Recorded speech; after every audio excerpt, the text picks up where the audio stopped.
একটা ঘটনা শেয়ার করি। রাত আনুমানিক 10টা।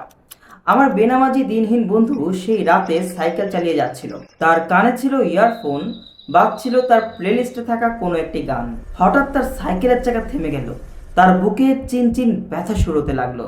তার মনে এক অদ্ভুত অনুভূতি এলো। সাইকেল থামিয়ে ফুটপাতের পাশে দাঁড়িয়ে সে ভাবতে লাগলো, সে সব কি করছে? তার জীবনের উদ্দেশ্য তো এটা না।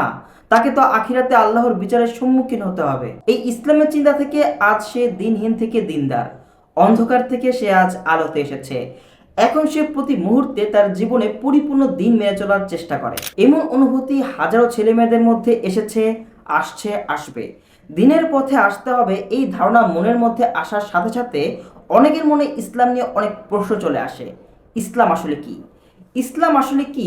এই বইটি এই ভাই বোনদের জন্য উপযুক্ত একটি বই। পশ্চিমা এবং সেকুলার সিস্টেমে পড়াশোনা করার ফলে আমাদের মন এমনিতে বিক্ষিপ্ত এবং ইসলামের প্রতি উদাসীন। কিন্তু দিন শেষে তো আমরা মুসলিম। আখিরাতে যে আমাদের চিরস্থায়ী নিশ্চিত ঠিকানা, এটা আমরা বুঝি। এই বুঝ কারোর মনের মধ্যে থাকলে তার মনের ভিতর কম্পন সৃষ্টি হবে। তাকে যে ইসলামের পথে থাকতেই হবে, আল্লাহর সন্তুষ্টি যে তাকে অর্জন করতেই হবে। কিন্তু ওই যে দীর্ঘদিন সেকুলার সিস্টেমে পড়াশোনার জন্য আমাদের মনে হাজারো প্রশ্ন, হাজারো কনফিউশন। এই কনফিউশন কিছুটা হলেও ইনশাল্লাহ দূর হবে এই বইটি পড়ার মাধ্যমে। এই বইটি কোনো আমলের নির্দেশনা নয়, বইটি হলো ইসলাম দর্শনের একটি সহজ আলোকপাত। বইটিতে ইসলামের বেসিক বিষয়গুলো নিয়ে আলোচনা আছে, রেফারেন্স দেওয়া আছে, অসাধারণভাবে বিষয়গুলো ব্যাখ্যা বিশ্লেষণ করা হয়েছে।